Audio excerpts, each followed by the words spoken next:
ओम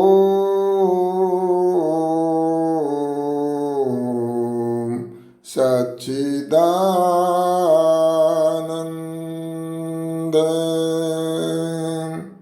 ओम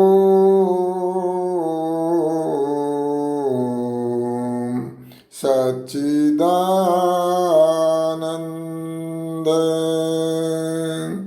ओम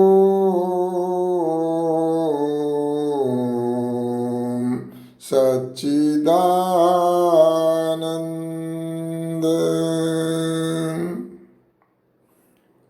आप सबको सादर से प्रेम नमस्ते जी। हम ईशोपनिषद के दूसरे मंत्र को लेकर के यहाँ पर चर्चा कर रहे थे और उसमें एक सबसे जो बड़ा गुण है मानवता, ह्यूमैनिटी।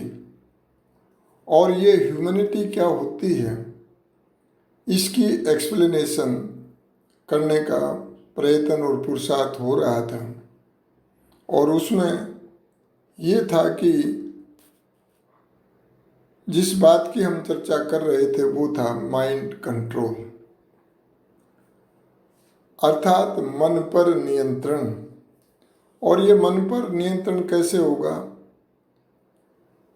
जब होगा जब हम अपने विचारों को इम्प्रूव करेंगे। और thoughts can improve your deeds, और उससे हमारे कर्म जो हैं वो इम्प्रूव होंगे। ये ध्यान रहे कि कर्म फल व्यवस्था में हमने कुछ चर्चा की थी और उसमें बताया था कि अगर नेगेटिव थॉट्स आते हैं या पॉजिटिव थॉट्स आते हैं हमारे मन में, या जिनको हम दूसरे शब्दों में कहेंगे कि मन के अंदर संकल्प और विकल्प चलते हैं, तो वो जो संकल्प और विकल्प या जो वो विचार चलते हैं उनके कोई संस्कार नहीं बनते, क्योंकि वो कोई कर्म होते नहीं हैं। कर्म जब होता है जब विशेष चेष्टा की जाए। तो इसलिए पहले अच्छे विचारों को लाना, उन विचारों के आधार पर हम फिर कर्म करने के लिए उद्यत होंगे तो अच्छे संस्कार पड़ेंगे। तो इसलिए अगर नेगेटिव थॉट आते हैं तो उनको पॉजिटिव थॉट्स में बदल करके और उसके बाद में हम सकारात्मक दूसरों के हित वाले कार्यों को करेंगे, कर्मों को करेंगे, तो हमारे अच्छे कर्म बनेंगे। और उन अच्छे कर्मों का अर्थ है कि मन पर अच्छे संस्कार पड़ेंगे। लेकिन इसमें यह भी ध्यान रखना है कि अति सर्वत्र वर्जयेत, कि हमेशा अति को हमने जो है छोड़ना है। अति का अर्थ होता है जैसे हम संसार में जब कार्यरत होते हैं, गृहस्थ में होते हैं, व्यक्ति कहता है लोभ मत करो, वहाँ कहते हैं अति लोभ मत करो। क्योंकि यदि हम कुछ लोभ तो होगा जिससे हम उसको प्राप्त करने के लिए पुरुषार्थ करेंगे, कुछ तो सामने उद्देश्य रखेंगे जिससे पुरुषार्थ करेंगे। तो इसलिए शास्त्रकार कहता है अति सर्वत्र वर्जयेत। जैसे हम कई बार देखते हैं कि लोग बाथरूम के अंदर ही घंटा घंटा डेढ़ घंटा लगाते हैं, तो ये क्या हो गया? ये अति हो गया। आउटर क्लीनलीनेस पर इतना ध्यान और अंदर की सफाई के लिए कोई ध्यान नहीं है। अगर उतना ही देर हम अपने अंदर की, मन की, आत्मा की सफाई जिससे होती है उस पर ध्यान करेंगे, इंट्रोस्पेक्शन करेंगे, तो उसका कहीं ज़्यादा लाभ होगा। अब यहाँ एक और बात आई थी विजडम की। अब कई बार इसको, विजडम को, बुद्धि को व्यक्ति समझ नहीं पाता है। विजडम का अर्थ है डिस्क्रिमिनेटेड नॉलेज, और हम इसको संस्कृत में बोलते हैं विवेक। और ये विवेक क्या होता है? ये हमारे अंदर एक शक्ति पैदा करता है जो हम सत्य और असत्य में से सत्य का निर्णय करना सीख जाते हैं कि व्हाट इज ट्रू। आज ये विवेक न होने के कारण से बहुत सारे संप्रदायों में व्यक्ति घूमता रहता है और उसको विशेष ज्ञान की प्राप्ति नहीं होती है, क्योंकि वो उस जो नॉलेज है उसको सत्य और असत्य को परख करने की उसके पास उतनी बुद्धि या उतनी बुद्धि लगाता नहीं है। वो विचारता नहीं है क्या, क्यों, कैसे। इससे विवेक पैदा होता है। जब व्यक्ति कहता है कि ईश्वर एक स्थान पर रहता है, तो जैसे मुस्लिम्स और ईसाई मतों में मानते हैं, तो प्रश्न ये पैदा होता है एक स्थान पर रहने वाला कोई भी सत्ता क्या पूरे संसार को, इतने बड़े ब्रह्मांड को जिसका डिस्क्रिप्शन हमने पहले मंत्र में दिया, क्या उसको संभाल सकता है?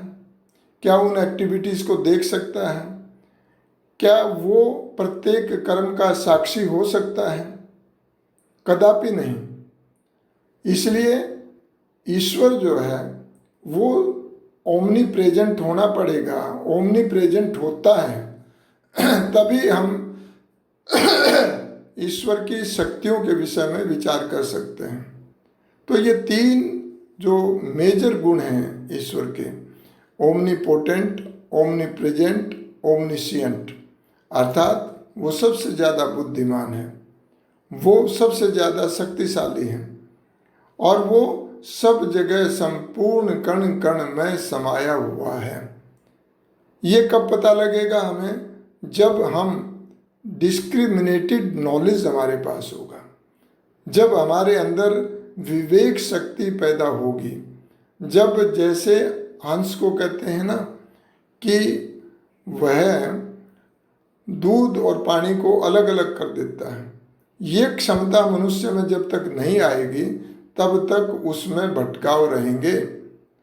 और उसको क्या कहेंगे कि गंगा गए गंगादास, जमुना गए जमुनादास।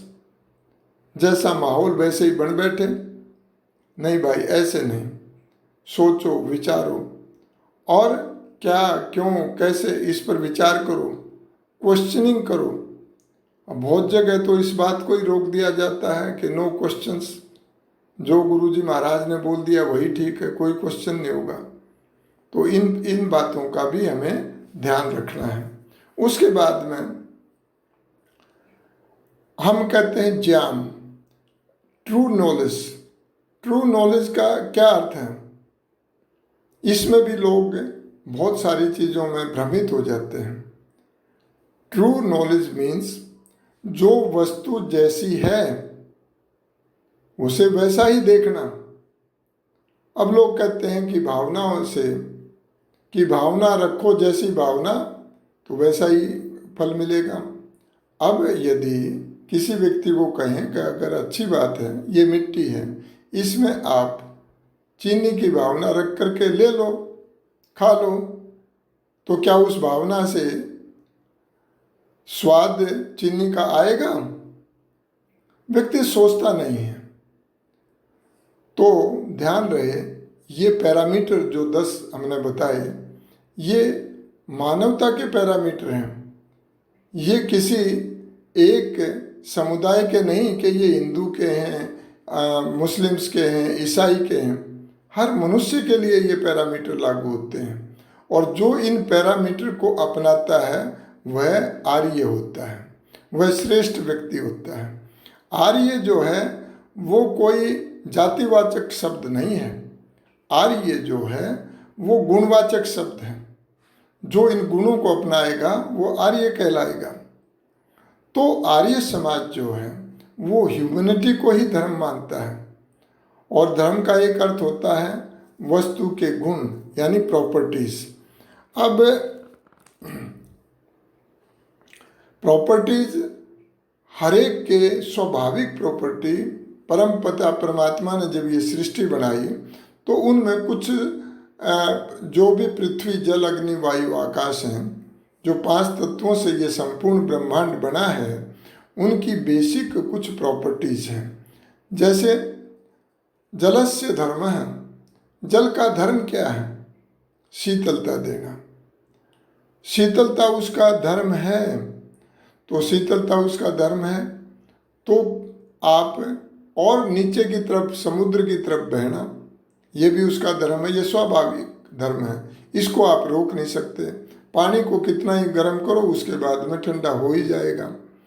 पानी को आप कितना ही ऊपर चढ़ा लो और मोटर से आपने ऊपर चढ़ा दिया, उसके बाद में अगर फिर डालोगे तो वो नीचे आएगा ही आएगा। That is the basic properties of water. इसी प्रकार what is the characteristics of the अग्नि, यानी अग्नि का क्या करेक्टरिस्टिक्स है, फायर का क्या करेक्टरिस्टिक है, क्या प्रॉपर्टी है, तो उस प्रॉपर्टी को वो कभी छोड़ नहीं सकता।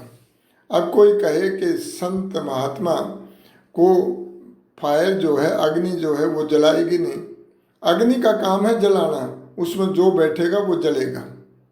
तो इसलिए ये हम क्या क्यों और कैसे पर जाएंगे जब इनके उत्तर मिलते हैं। तो अग्नि का जो विशेष गुण है वो दाह करना, जलाना, और दूसरा प्रकाश करना। तो ये अग्नि का स्वाभाविक है, इसको कोई छीन नहीं सकता। हालांकि ये हमारी जो पंच जो चीज़ें हैं, महाभूत हैं, ये सब कैसे हैं? पृथ्वी जल अग्नि वायु आकाश, ये जड़ हैं, नॉन लिविंग हैं। अपने आप अपने लिए ये कोई काम नहीं करते हैं, ना किसी की प्रशंसा के लिए कोई काम करते हैं। ये तो हमें देने वाले हैं, इसलिए हम इनको जड़ देवता कहते हैं और परमपिता परमात्मा के द्वारा इनको बनाया गया है। इसी प्रकार मनुष्य का धर्म क्या है? मनुष्य का धर्म वो है जो अभी 10 लक्षण मैंने आपके समक्ष प्रस्तुत किए, जो प्रत्येक मानव मात्र के लिए हैं। ईश्वर ने मनुष्य और ये सारा ब्रह्मांड बनाया है और उसमें किसी के लिए कोई डिस्क्रिमिनेशन नहीं है, कोई भेदभाव नहीं है। रिलीजियन मत मतांतर मनुष्यों ने बनाई है। ईश्वर ने ये पृथ्वी बनाई है और उनके पार्टीशन मनुष्यों ने बनाए हैं और इसलिए झगड़े हैं। और व्यक्ति अपने अपने दृष्टिकोण से सोच करके अपने अपने ज्ञान के हिसाब से वो अलग अलग मत बना लेता है, लेकिन वो ओपिनियन है उन लोगों के।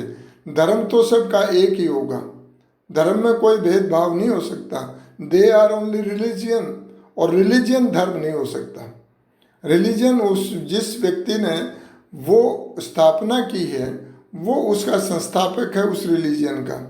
तो धर्म के नाम से कभी कोई झगड़ा हो ही नहीं सकता, नाम इन रिलीजन्स के नाम से झगड़ा होता है। दूसरा, द्विज कौन है? सब शूद्र ही पैदा होते हैं, ध्यान रखें, पहले भी मैंने बताया। पर जो इस जीवन में कंप्लीट ट्रांसफॉर्मेशन कर देता है, अर्थात पूरा का पूरा शुद्ध ज्ञान प्राप्त करके शुद्ध कर्म करता है, शुद्ध उपासना करता है, तो वो दोबारा जन्म को प्राप्त न होकर के मुक्ति को प्राप्त करता है।